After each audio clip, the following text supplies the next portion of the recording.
인구가 줄고 있다고 합니다. 벌써 여러 차례 들어서 알고 있는 이야기입니다. 이번에 문화일보에서 단독으로 뉴스를 실었는데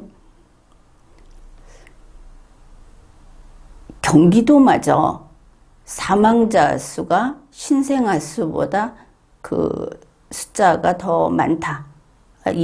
그래서 2039년에는 전체 인구수가, 우리나라 전체 인구수가 줄어들 것 같다. 이런 뉴스입니다. 인구가 주는구나.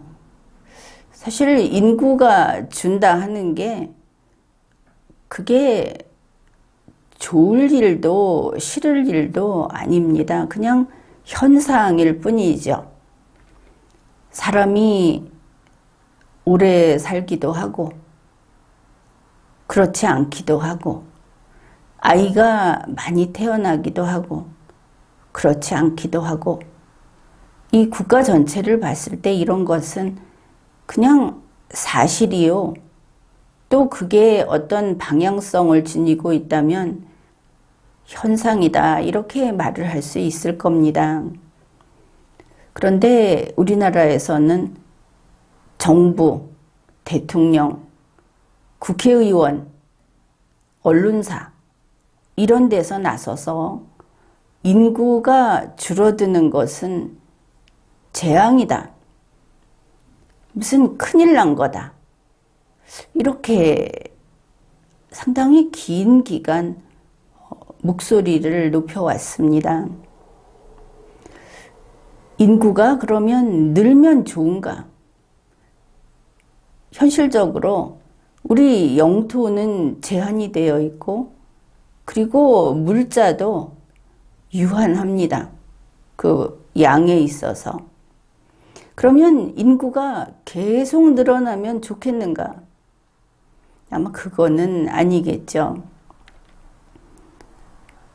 그렇게 보면 기준은 현상 유지가 제일 좋다는 뜻인가 이렇게 생각을 할 수 있겠습니다.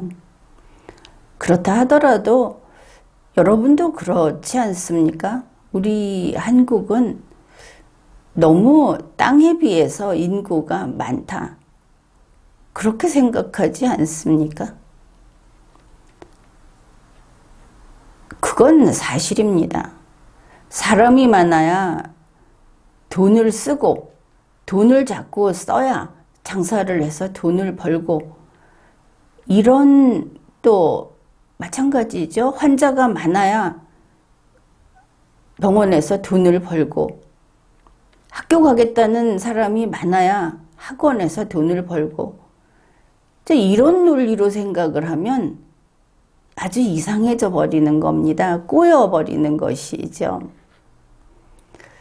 그래서 먼저 마음을 차분히 하고 오늘 비가 오는구나. 비가 와서 어쩌지? 이러지 말고 비가 오는구나. 설령 널어놓은 빨래가 젖을지라도 오는 비를 어쩌겠습니까? 그래, 앞으로 2039년이라고 한다면 근 20년 가까운 세월이 지난 후에 인구가 줄어들 것이다 하면 줄어드는 쪽으로 가는구나. 이래야 하는 거 아닙니까? 줄어들어서 어떻게 그렇게 발을 둥둥 구르고 그렇게 살면 방법도 더더욱 안 보이는 것이죠. 인구의 증감, 이거는 현재의 인구수에다가 신생아 수는 더하기가 되고 사망자 수는 빼기가 되는 이 모두를 합산한 게 인구가 이제 그때마다 바뀌는 그 계산 방식입니다. 그래, 현재의 인구수를 유지하려면은 신생아 수와 사망자 수가 똑같으면 되겠죠. 그러면 바뀌지 않을 겁니다. 전체 합이. 그렇다면 인구가 줄어드는 것은 어떤 경우에 줄어드는가? 사망하는 사람이 너무 많으면 그러면 줄어들겠죠. 신생아보다. 그 다음에 사망하는 사람 숫자보다 태어나는 신생아 숫자가 너무 적으면 그러면 줄어들 겁니다. 그러면 어떻게 하면 좋겠습니까? 아이를 낳으려고 하는, 그러면 그냥 태아가 태어나려고 하는 그 태아하고 이제 막 사망하려는 사람하고 서로 이렇게 의논을 해서 이번에 네가 태어날 거니까 내가 죽을게. 네가 안 태어나면 나는 안 죽을게. 이렇게 약속을 하면 되겠죠. 그게 그렇게 되는 건 아니지 않습니까? 그런데 지금까지 우리 대한민국에서는 특히 이 정치의 세계, 그거를 세상에 알리는 언론사들, 거기에서는 너무 많이 사망하는 사망자를 탓하지 않았습니다. 아유, 그렇게 돌아가시면 안 됩니다. 더 오래 사셔야죠. 우리 인구가 줄어듭니다. 이러지 않았습니다. 그런가 하면 너무 적게 태어나는 신생아도 탓하지 않았습니다. 더 태어나야 돼. 이번에 숫자가 모자라. 이러지 않았습니다. 우리가 가장 많이 들은 이야기는 뭐냐 하면은 이게 아니고 신생아가 요만큼 태어나는데 숫자로 봤을 때 이 나이든 노인들이 안 죽어. 거칠게 말해서 이 소리를 상당히 오랜 기간 계속 들으면서 오늘에 이르렀습니다. 소위 고령화 논란인 겁니다. 신생아 숫자에 맞춰서 죽어주지 않는 노년층이 욕을 들어먹었다. 지금까지 계속 이상한 나라라고 하겠죠. 정부도 마찬가지였습니다. 세미나하고 공적인 어떤 내용들 밝히고 이러면서 고령화를 걱정하면서 노년층을 고치거리, 저 남아도는 처리했으면 좋을 인간 취급을 해왔습니다. 지난 대선 때, 그리고 지금도 계속되고 있는데 항상 지적을 하는 저 2030이라고 하면서 2030 완장을 차고 이들이 뭐라고 하느냐. 자기들하고 같이 자기들이 원하는 쪽으로 와서 표를 주지 않는, 자기들의 주장에 와서 박수치지 않는 나이든 사람들을 다 틀딱이라고 이름을 붙였습니다. 지금도 항상 그러죠. 리마연에 와서 마음에 안 들면 할머니, 그랜마, 또 아줌마 이래 가면서 자기들보다 윗세대니까 빨리 이 세상에서 사라져 라는 그 뜻을 담뿍 담아서 이게 한국에서는 욕입니다. 자, 이런 세상이 됐다. 특히 정치적으로 국민의힘이 노인 멸시, 노인 배제, 이 틀딱론, 그리고 무슨 세대 뭔가 해가지고 이 노인들은 집토끼고 있죠. 그 얘기 하도 많이 했는데 이거는 민주당도 똑같습니다. 정의당 거기라고 해서 만만치 않죠. 바로 이런 것은 참으로 괘씸한 국민 멸시이고 인간 비하인 겁니다. 정부가 이런 짓을 하는 것은 대놓고 헌법 위반을 한 겁니다. 그래, 앞에서 소개한 그 문화일보 뉴스는 즉, 요 고령화는 아니고 인구 감소를 다룬 겁니다. 인구 감소로 이 화제를 바꾸게 되면 원인 제공자는 분명해지죠.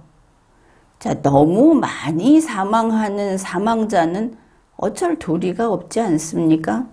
그러니 너무 적게 태어나는 신생아가 그 원인이다.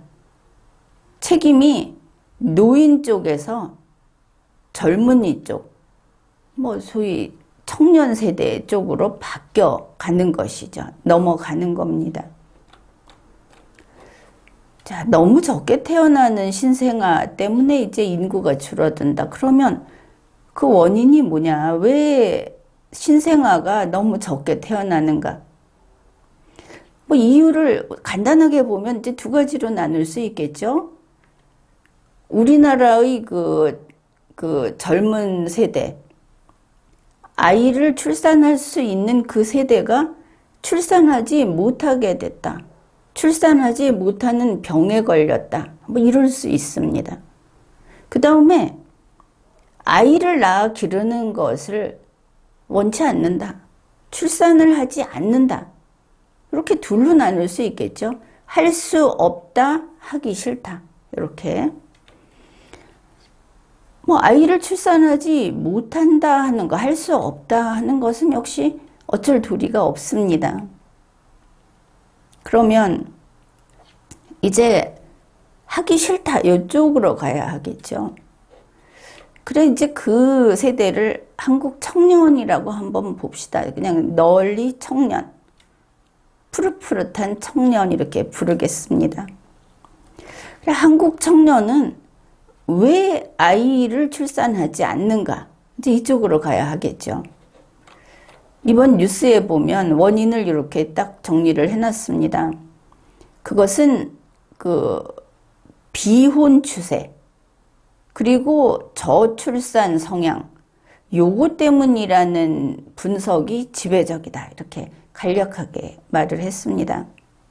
그게 무슨 뜻이냐? 첫째, 한국 청년층이 결혼하지 않는 추세라는 겁니다. 여기 뉴스에서 소개해 놓은 게 2012년에 전체 혼인 건수하고 2021년의 전체 혼인 건수를 비교를 했더니, 그러면 이게 이제 10년이 흘렀죠. 10년 차이를 두고 비교를 한 겁니다. 그랬더니 2012년에 혼인 건수를 크기 5라고 한다면 2021년에 혼인 건수가 크기 3으로 이렇게 줄었다는 것이죠. 와, 5분의 5분의 2가 혼인을 안 하고 5분의 3만 혼인을 계속해서 한다. 이렇게 된 겁니다. 많이 바뀌었죠. 거의 이제 절반에 육박하고 있다. 요 자료를 가지고 보면. 첫째는 결혼을 하지 않겠다는 것이고, 둘째는 한국의 이 청년층이, 젊은 부부들이 아이를 낳지 않으려고 한다. 이런 겁니다. 그러고 보면 결혼 안 한 사람도 많고, 그 정당으로 보면 이준석 씨도 결혼 안 했죠. 아이 안 낳은 사람도 많고, 윤석열 대통령 부부도 아이를 안 낳았습니다. 아무튼 진짜 이 통계가 맞는 것 같다 싶습니다. 그리고 보면 우리나라에서는 무슨 지자체나 정부 차원에서 갑자기 차별을 없앤다. 이러면서 동성혼, 또 가족은 꼭 이성끼리만 가족을 구성해서 사는 게 아니다. 이러면 결혼 안 하고 모여 살면은 가정이다. 이렇게 하는 거 아닙니까? 그걸 법적으로 지원을 해주겠다 하고 움직이고, 또 그런 운동을 하는 시민단체들, 조직들도 많고 정당도 이런 걸 하고 있고 혼인 안 하는 풍조가 생기는 거는 이 정치권의 도움을 받고 있다고 해도 될 것 같습니다. 그런가 하면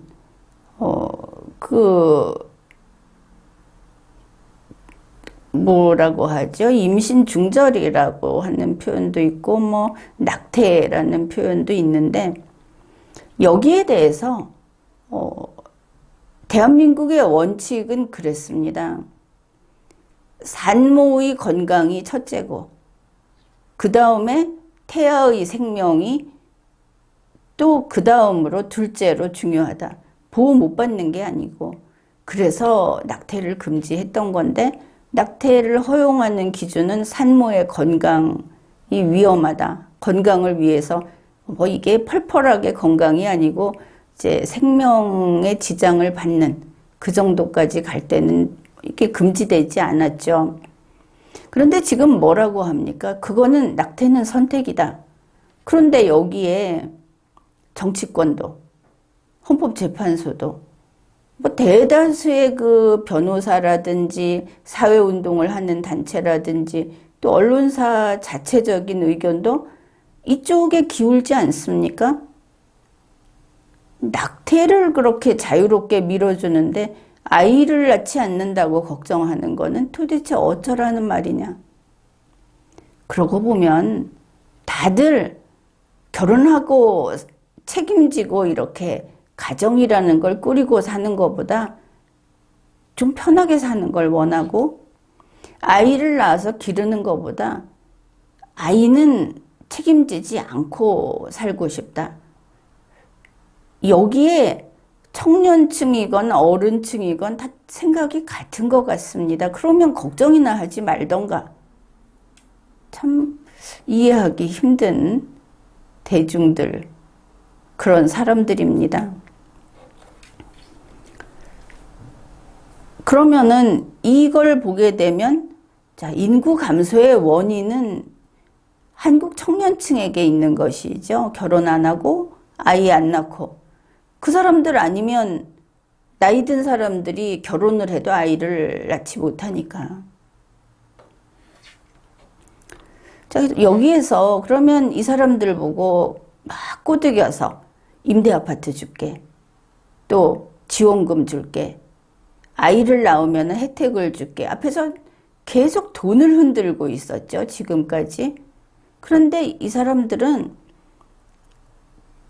돈은 돈이고 나는 그렇게 살기 싫은데 이런 게 있는 것처럼 보이지 않습니까? 그러니 한국 청년층은 결혼을 하지 않으려고 하고 아이를 낳지 않으려고 한다. 이게 이제 지금의 추세라는 거 아닙니까? 자, 그러면 우리로서는 이런 겁니다. 아, 이게 한국 청년층의 추세구나. 그러면 그 추세를 어떻게 할 겁니까? 돌려 세울 겁니까? 돈 주고 계약해서 돌려 세울 겁니까? 그래도 싫다고 하면 강제할 겁니까? 여기서 또 다른 고민이 생기는 겁니다. 자, 이렇게 생각을 해봅시다.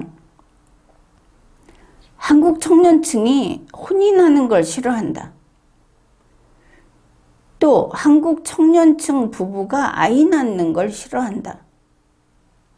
그거는 할 수 없는 것이죠. 법으로 어떻게 할 수 있는 게 아닙니다. 지원금으로 어떻게 할 수 있는 게 아닙니다. 그거는 또 그렇게 접근해서도 안 될 일입니다. 그런 문제는 가정에서, 이웃에서, 그리고 문화적으로 이게 더 행복할 수 있다 하는 거를 계속 보여주고 거기에 동의를 하고 이러면서 그 사람들이 스스로 마음이 변하기를 기다릴 수밖에 없는 겁니다. 그런데 이런 그 활동도 목적이 딱 보이게 그렇게 해서는 안 되는 것이죠. 우리 국민들도 생각을 다시 해봐야 합니다.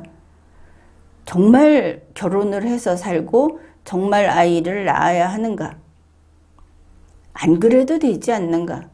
물론 아직은 결혼하고 그리고 아이를 낳아서 키우고 하는 게 당연히 그게 좋다고 하는 게 이제 어른 세대들의 생각이라고 봅니다. 그러나 10년 만에 5에서 3으로 줄었다고 하지 않습니까? 그러니 이제 우리도 너희 인생은 너희가 알아서 사는 거다 이렇게 볼 수밖에 없는 것이죠. 그러니까 한국 인구가 줄어든다 하는 거는 이 사람들한테 우리가 내세울 인구가 줄어드는데 어떻게 결혼하고 아이 낳아라 이렇게 말할 수 없다는 겁니다. 한국 청년층이 그렇게 살겠다고 한다면 그러한 삶의 방식을 존중하는 수밖에 없습니다. 그리고 이 한국 청년층은 어떻게 할까? 그들도 편치는 않겠죠. 뭐 명절 때 어른들 만나면 맨날 언제 결혼할 거냐, 애 언제 낳을 거냐 하는 거 듣기 싫다고 하는데 그것도 그렇습니다. 자기가 그렇게 선택을 했다면 듣기 싫어해서도 안 되는 겁니다. 어른 세대가 청년 세대의 생각이 그렇다네 이러듯이 청년 세대는 어른 세대는 저게 행복하게 사는 거라고 여기는구나. 나하고는 다르네. 이렇게 해야지. 어른들 그 입 좀 다물어라. 언론사에서 이러면 젊은이들이 싫어하고 피한다. 이거 굉장히 불공평한 겁니다. 이런 면에서 어른들은 젊은이들한테 정을 끊으십시오. 자꾸 보고 싶어 하고 뭔가 위해주고 싶어 하고 하니까 그렇게 천덕꾸러기 취급을 받는 거 아닙니까? 그렇든 어떻든 젊은 세대 이 청년층도 편치만은 않다. 이거 우리가 알고 있죠. 그러면 그들은 앞으로 어떻게 살아갈 것인가? 그거는 이야기할 수 있습니다. 그들은 서서히 자기 부모 세대하고 이렇게 줄다리기를 계속 할 겁니다. 서로 의견이 안 맞기도 하고 끌려가기도 하고 거부하기도 하고 이렇게 줄다리기를 하면서 그러면서 앞으로 20년 후에 인구가 줄어들 거다 하는데 20년 후쯤에는 자기들의 삶의 방식을 구축하겠죠. 그게 순리입니다. 어쩔 수 없는 순리입니다.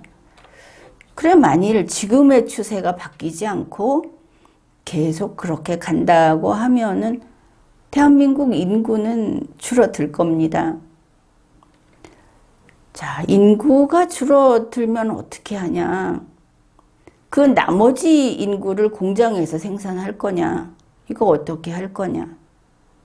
이것도 긍정적으로 생각하는 사람들, 활기차고 또 이 삶의 주인공으로서 주도적으로 살아가는 사람들은 이거 크게 고민 안 합니다. 물론 심사숙고는 하죠. 그거 말고 슬퍼하거나 탄식하거나 초조해하지 않는다 하는 뜻입니다. 그러면 어떻게 하느냐? 인구가 줄어든 상태에서 활기찬 대한민국을 만들면 됩니다. 굳이 국제결혼을 권장하든지 외국인 이민을 많이 받아들이자 이럴 필요가 없는 것이죠. 그리고 사실 우리가 이 인구가 줄어들지 않기를 바라는 그 속마음은 이런 겁니다. 그 인구가 별별 사람들이 다 들어와서 한국 국적을 줘서 그 인구가 유지되는 걸 원하는 게 아니다. 100% 한국인으로서 이 인구가 계속 유지되면 좋겠다고 하는 거다. 그렇지 않습니까? 그래 이제 좀 더 긍정적으로 생각을 해봅시다. 뉴스에서도 그렇게 썼습니다. 그동안에 이 경제적인 파장, 소비자가 감소하면 어떡하냐? 근로자가 감소하면 어떡하냐. 이러면 국민 소득이 줄어들지 않겠느냐. 국민 총생산이 줄어들지 않겠느냐. 뭐 이런 돈 문제였죠. 이런 식으로 인구 증감에 대응을 해왔다. 이건 문제가 있다고 했습니다. 그건 맞습니다. 그래 이제 우리는 알고는 좀 더 그 계략적인 이야기인데 어떤 문제에 부딪히면 어떤 불편하고 마주치면 거기서 울음을 터뜨리지 말아야 합니다. 어떤 환경이 변화했을 때 환경이 변한 걸 가지고 불행하다 하면서 한탄하지 말아야 합니다.